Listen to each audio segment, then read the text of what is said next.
நேயர்களே, ஜீவ நீரோடை ஊழியங்கள் சார்பாக உங்கள் யாவரையும் கர்த்தருடைய அன்பில் வாழ்த்துகின்றோம். சகோதரர் சாம்சன் பால் இந்நாட்களில் கர்த்தருடைய கரத்தினால் வல்லமையாக உபயோகிக்கப்பட்டு வரும் ஒரு தேவ ஊழியர். இவருடைய எழுச்சிமிக்க பிரசங்கங்களும் சத்திய சாராம்சங்கள் நிறைந்த எழுத்துக்களும் அநேகரை சத்தியத்தின் சரியான பாதையில் வழிநடத்துகின்றன. இப்பொழுதும் சகோதரர் சாம்சன் பால் மூலமாக கர்த்தருடைய அருள் வார்த்தைகளை கேட்க உங்களை அன்புடன் அழைக்கின்றோம்.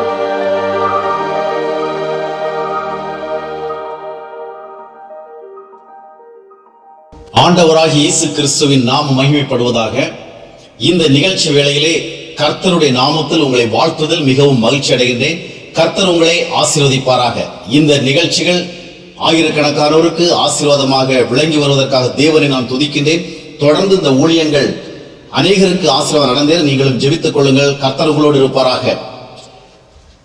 ஆண்டவராகிய இயேசு கிறிஸ்து மலைப்பிரசங்கம் என்ற பகுதியிலே சீடர்களோடு பேசுகின்ற பொழுது பாக்கியமான ஒரு வாழ்க்கை குறித்து பேசுவதை நாம் புதிய ஏற்பாட்டினுடைய வேத பகுதியை பார்க்கிறோம். மத்தேயு 5ஆம் அத்தியாயத்தினுடைய 1வது வசனத்திலிருந்து 11வது வசனம் வரையில் நீங்கள் பார்க்கும் பொழுது பாக்கியமான ஆசீர்வாதமான புண்ணியமான ஒரு வாழ்க்கையை குறித்து ஆண்டவர் பேசுகிறார்.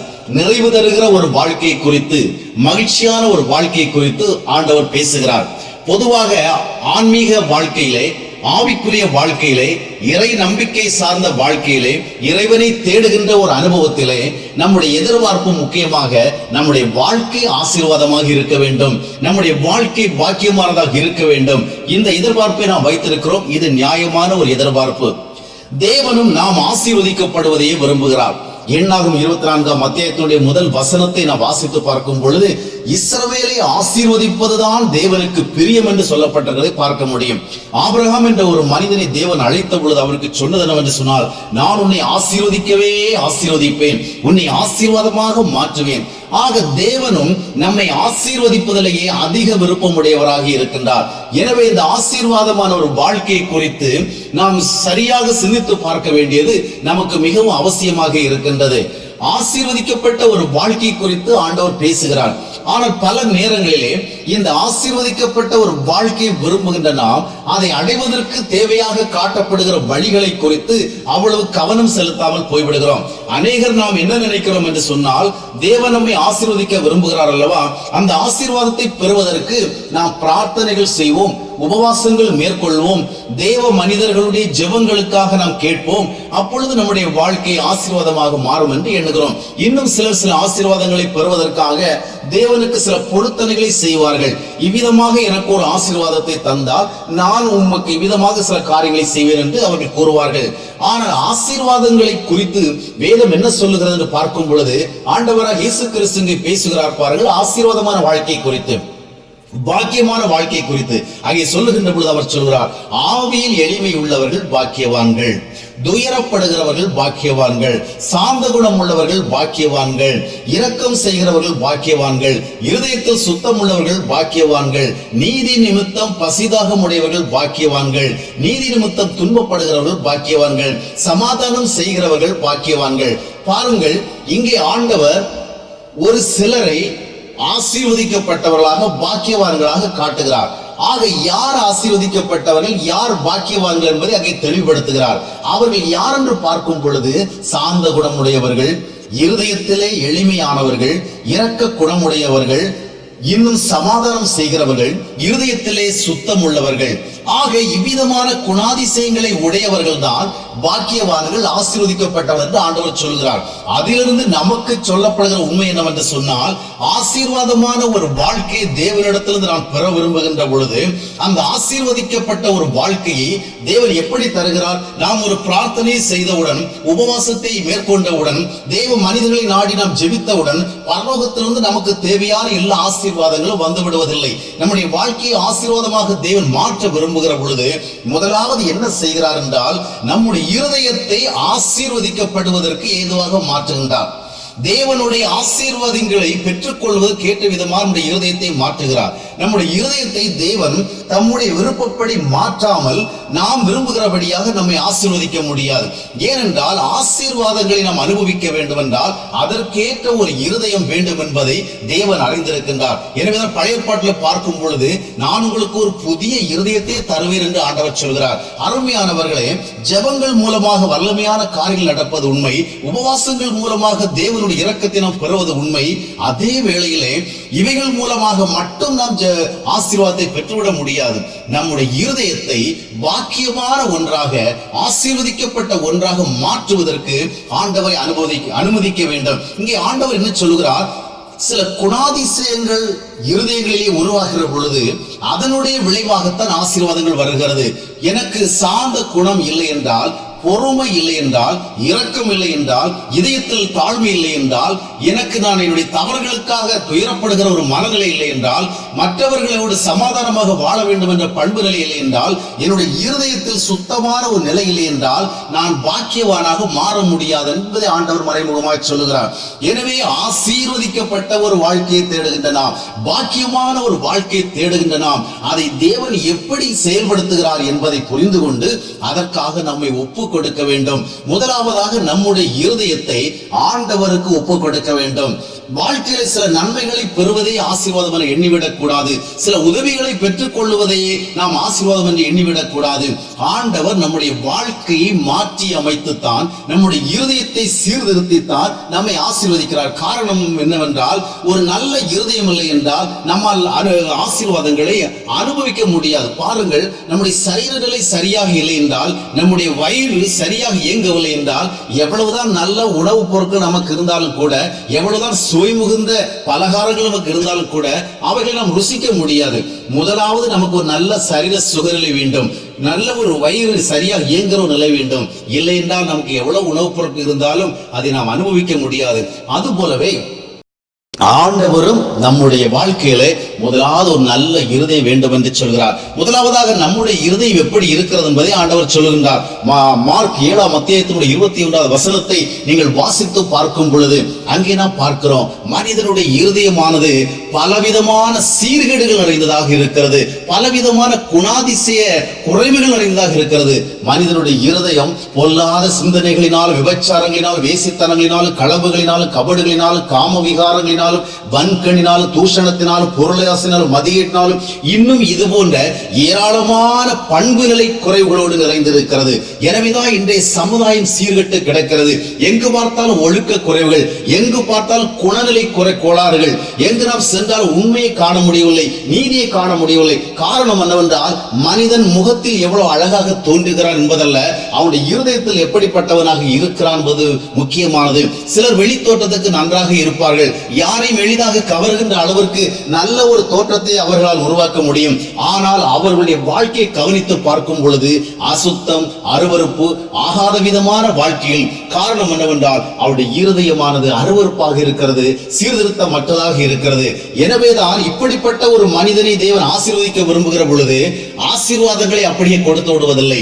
ஏனென்றால் ஒரு மனிதனுடைய சுபாவ நிலைகளும் குணநிலைகளும் மாறாத நிலையிலே அவன் ஆசீர்வதிக்கப்பட முடியாது. ஆகையால் குணநிலைகளை ஆண்டவர் மாற்றுகிறார். இந்த இருதயத்தில் இருக்கிற தவறான சிந்தனைகளையும், தவறான எண்ணங்களையும், தவறான கொள்கைகளையும், தவறான குணங்களையும், சுபாவங்களையும் முதலாவது எடுத்து போடுவதற்கு தான் ஆண்டவர் முக்கியத்துவம் கொடுக்கிறார். எனவே நாம் மணிக்கணக்கில் ஜெபித்தாலும் கூட, நம்முடைய சரீரத்தை அதிகமாக நாம் கட்டாயப்படுத்தி கடுமையாக்கி நாம் உபவாசித்தாலும் கூட, ஏராளமான காணிக்கைகளை இறைவனுக்காக அள்ளி கொடுத்தாலும் கூட, பல புனித தலங்களுக்கு நாம் சென்று வந்தாலும் கூட, பல இறைப்பணியாளர்களை இல்லை என்றால் தேவ ஊழியர்களை அணுகி அவர்கள் மூலமாக ஜெபிக்க கேட்டுக்கொண்டாலும் கூட, நம்முடைய வாழ்க்கையிலே மாற்றம் ஏற்படவில்லை என்றால், இருதயத்திலே சீர்திருத்தம் ஏற்படவில்லை என்றால் நாம் ஆசீர்வாதங்களை கண்டுகொள்ள முடியாது. எனவே வாழ்க்கை மாற்றம் முக்கியம். யோவான் ஸ்நானன் என்ற தேவ மனிதன் வந்து ஜனங்கள் மத்தியில் பேசுகிற பொழுது ஜனங்கள் பெரிய ஆசீர்வாத எதிர்பார்ப்போடு இருக்கிறார்கள். தேவனுடைய ராஜ்யம் என்ற ஒன்று அமைய வேண்டும், அந்த ராஜ்யத்திலே எல்லா ஆசீர்வாதங்களும் செழிப்புகளும் ஏற்பட வேண்டும். அப்படிப்பட்ட ஒரு காலகட்டத்திலே, அப்படிப்பட்ட ஒரு ஆசீர்வாத காலத்திற்கு காத்து கொண்டிருக்கிறார்கள் அன்றைய யூதர்கள். அவர்களிடத்தில் யோவான் வந்து பேசுகிறான், நீங்கள் எதிர்பார்க்கிற ஆசீர்வாதமான அந்த காலகட்டம் வருகிறது, இறைவனுடைய ஆட்சி வரப்போகிறது, இறைவன் உங்களை ஆசீர்வதிக்க போகிறார். ஆனாலும் நீங்கள் முதலாவது என்ன செய்ய வேண்டும் என்றால் மனம் திரும்ப வேண்டும். மனம் திரும்புங்கள், அப்பொழுது பரலோக ராஜ்யம் உங்களுக்கு சமீபமாக இருப்பதை நீங்கள் பார்ப்பீர்கள். அதாவது தேவனுடைய ஆசீர்வாதங்கள் உங்களுக்கு அருகாமையில் வந்து விட்டதை உணர்வீர்கள். அதை எப்படி பெறுவது? only through repentance, மனம் திரும்புதல். உன்னுடைய வாழ்க்கையில் நீ மனம் மாற்றம் அடைய வேண்டும், மனம் திரும்ப வேண்டும். தொடர்ந்து யோவான் பேசுகிற பொழுது மனம் திரும்புவது மட்டுமல்ல, மனம் திரும்புதலுக்கு ஏற்றபடியான மனம் திரும்புதலை அடையாளப்படுத்துகிறதான நல்ல குணாதிசய கனிகளை உடையவர்களாக இருங்கள் என்று. ஆக மனம் திரும்புதலின் மூலமாகத்தான் தேவனுடைய ஆசீர்வாதங்கள் நம்முடைய வாழ்க்கையில் வருகிறது. இன்னைக்கு அநேகர் பக்தியான பல காரியங்களை செய்வதன் மூலமாக, ஆன்மீக சம்பந்தமான பல காரியங்களோடு தங்களை இணைத்துக் கொள்வதன் மூலமாக, ஜெபதர்பங்களில் அதிகமாக ஈடுபடுவதன் மூலமாக, காணிக்கைகள் பொருத்தனைகள் கொடுப்பதன் மூலமாக தங்களுடைய வாழ்க்கையை ஆசீர்வாதமாக்கிக் கொள்ள முடியும் என்று அவர்கள் எண்ணுகிறார்கள். அது ஒரு தவறான சிந்தனை, தவறான ஒரு நம்பிக்கை. வாழ்க்கை மாற்றம்தான் ஆசீர்வாதத்தின் படிக்கட்டுகளாக இருக்கிறது. வாழ்க்கை மாற்றம் ஏற்படுகிற பொழுதுதான் தேவன் நம்மை ஆசீர்வதிக்க முடிகிறது. ஏனென்றால் எந்த ஒரு மனிதனை தேவன் ஆசீர்வதிக்க வேண்டும் என்றால் அந்த மனிதனுடைய இருதயம் முதலாவது தேவன் தங்கத்தக்கதான ஒரு இருதயமாக மாற வேண்டும். ஏனென்றால் தேவன் நம்முடைய வாழ்க்கையிலே நம்மோடு தங்கித்தான் நம்மை ஆசீர்வதிக்கின்றார். நம்முடைய வாழ்க்கையிலே அவர் தங்குவதற்கு இடமில்லை என்றால் அவருடைய ஆசீர்வாதம் நம்முடைய வாழ்க்கையில வந்து சேர முடியாது. இப்படிப்பட்ட உண்மைகள் அநேகருடைய கண்களுக்கு மறைவாகவே இருக்கிறது. ஆசீர்வாதங்களை நன்மைகளை எதிர்பார்க்கின்ற அளவிற்கு ஆண்டவர் அதற்காக வைத்திருக்கிற வழிகளை குறித்து சிந்தித்து பார்க்கிற தன்மைகள் குறைவாக இருக்கிறது. இந்த வேளையிலும் இந்த வார்த்தைகளை கேட்டுக் கொண்டிருக்கின்ற உங்களுடைய வாழ்க்கையிலும் கூட பலவிதமான குறைவுகளோடு நீங்கள் நின்று கொண்டிருக்கலாம், பிரச்சனைகள் மத்தியில் நின்று கொண்டிருக்கலாம், வாழ்க்கை போராட்டங்களுக்கு மத்தியில் நின்று கொண்டிருக்கலாம், இல்லாமைகளுக்கு மத்தியில் நின்று கொண்டிருக்கலாம், பலவிதமான சோதனையான சூழ்நிலைகளுக்கு மத்தியிலே நீங்கள் தடுமாறிக்கொண்டிருந்திருக்கலாம். ஆனாலும் இப்படிப்பட்ட சூழ்நிலையும் கூட ஆண்டவர் உங்களை ஆசீர்வதிக்க வல்லவராக இருக்கிறார். ஒரு பாக்கியமான வாழ்க்கையை கொடுக்க விரும்புகிறார். ஆனால் அந்த பாக்கியமான வாழ்க்கையை நீங்கள் பெற்றுக்கொள்ள வேண்டும் என்றால் அதற்காக பிரார்த்தனை செய்தால் மட்டும் போதாது. பிரார்த்தனை மட்டுமே அதற்கு வழி அல்ல. அதற்காக நீங்கள் உங்களுடைய இருதயத்தை ஆராய்ந்து பார்க்க வேண்டும். அது எத்தன்மையாக இருக்கிறது, அதில் என்னென்ன குணாதிசைகள் இருக்கிறது, நாம் எப்படி வாழ்ந்து கொண்டிருக்கிறோம், எப்படி பேசிக் கொண்டிருக்கிறோம், எப்படி பழகி கொண்டிருக்கிறோம், எப்படிப்பட்ட உறவுகளுக்குள் இருக்கிறோம், எப்படிப்பட்ட சிந்தைகள் சார்ந்து வாழ்ந்து கொண்டிருக்கிறோம் என்று ஆராய்ந்து பார்த்து இந்த இருதயத்திலே ஒரு மாற்றம் தேவை என்பதை உணர்ந்து அந்த மாற்றத்தை உருவாக்குவதற்காகவே இந்த உலகத்திற்கு வந்த ஆண்டவராகிய இயேசு கிறிஸ்துவுக்கு உங்களை ஒப்பு கொடுக்க வேண்டும். உங்கள் வாழ்க்கையை ஆண்டவருக்கு நீங்கள் அர்ப்பணிக்கின்ற ஒரு அனுபவத்தின் வாயிலாக தேவன் உங்களுடைய வாழ்க்கையை ஆசீர்வதிக்கின்ற வாய்ப்பை பெறுகிறார். உங்கள் வாழ்க்கை மாறும், உங்கள் சூழ்நிலைகள் மாறும், ஆச்சரியமான காரியங்களை உங்களுடைய வாழ்க்கையில தேவன் செய்வார், அற்புதமான காரியங்களை செய்வார். ஆனால் அனைத்தும் நடைபெறுவது மனம் திரும்புதலின் மூலமாகத்தான், வாழ்க்கை மாற்றத்தின் மூலமாகத்தான். ஆண்டவருக்கு நம்முடைய வாழ்க்கையிலே முழுமையான ஒரு ஆளுகையும் அதிகாரத்தையும் கொடுப்பதன் மூலமாகத்தான். அப்படிப்பட்ட ஒரு வாழ்க்கையை பெற்றுக்கொள்ளும்படியாக ஆண்டவருடைய சமூகத்திலே இப்பொழுது நம்மை ஒப்பு கொடுத்து நாம் ஜெபிப்போமா? நாம் ஆண்டவரை நோக்கி ஜெபிப்போம். எங்களை நேசிக்கிற அன்பின் ஆண்டவரே, இந்த வேளையிலும் எங்களோடு நீங்க பேசின வார்த்தைகளுக்காக நாங்கள் உமக்கு நன்றி செலுத்துகிறோம். எங்களுடைய வாழ்க்கையிலே எங்களுடைய சுய முயற்சிகள் மூலமாக சாதித்துக் கொள்ள முடியாத அநேக காரியங்கள் இருக்கிறதை உணர்கிறோம். எங்களுக்கு ஒரு ஆசீர்வாதமான வாழ்க்கை வேணும். அதை தருவதற்கு நீ சித்தமாக இருப்பதற்காகவும் நன்றி செலுத்துகிறோம். இந்த வேளையிலும் உம்முடைய வார்த்தைகளை கேட்ட ஆண்டவரே, அருமையான உம்முடைய ஒவ்வொரு பிள்ளைகளும் கர்த்தாவே உம்மாலை ஆசீர்வதிக்கப்படத்தக்கதாக தங்களை ஆராய்ந்து பார்த்து தங்களை முழுமையாக உமக்கு அர்ப்பணித்து தங்களுடைய இருதயத்திலே மனதிலே வாழ்க்கையிலே மாற்றங்கள் தேர்வதை உணர்ந்து உம்முடைய பரிசுத்தத்தை பெற்றுக்கொள்ள முன்வரும்படி கிருபை செய்யும். மனம் திரும்புவதன் மூலமாக நீர் அவர்களுக்காக வைத்திருக்கிற சகல ஆசீர்வாதம் பெற்றுக்கொள்ள உதவி செய்யும். அவருடைய வாழ்க்கை சூழ்நிலை அற்புதமும் ஆசீர்வாதமான காரியங்களை செய்து தேவனே அவருடைய வாழ்க்கை ஆண்டவரை ஒருவேளை ஒரு பாலைவனமாக இருக்கும் என்றால் அதை ஒரு வறண்ட ஒரு நிலைமையை மாற்றி ஆண்டவரே அதை ஒரு ஆசீர்வாதமான செழிப்புள்ளதாக மாற்றும் ஆண்டவரே. இல்லாமைகளுக்கு நடுவில் இருக்கிறவர்களுக்கு எல்லாம் நிறைந்த நன்மைகளை கர்த்தர் கொடுக்கும்படி செபிக்கிறோம். ஒவ்வொருவரையும் ஆசீர்வதியும், ஒவ்வொருடைய வாழ்க்கையும் பெரிய காரியங்களை செய்யும். ஆண்டவராகிய இயேசு கிறிஸ்து நாமத்திலே ஜெபிக்கிறோம் நல்ல பிதாவே, ஆமென். ஆண்டவரின் அன்பின் வார்த்தைகளை கேட்ட உங்கள் வாழ்க்கை கர்த்தரால் மிகுதியாக ஆசீர்வதிக்கப்படுவதாக. இந்த நிகழ்ச்சி தொடர்பான உங்கள் எண்ணங்களையும் கருத்துக்களையும் எங்களோடு பகிர்ந்து கொள்ள அன்புடன் வேண்டுகின்றோம். சகோதரர் சாம்சன் பால் எழுதிய தினசரி தியான நூல்கள், பல தலைப்புகளில் புத்தகங்கள், மாத இதழ் மற்றும் பிரசங்க விசிடிக்கள் உங்களுக்காக ஆயத்தமாக உள்ளன. எங்களுக்கு கடிதம் எழுதினால் இவைகள் தொடர்பான விவரங்களை உங்களுக்கு அனுப்பி வைப்போம்.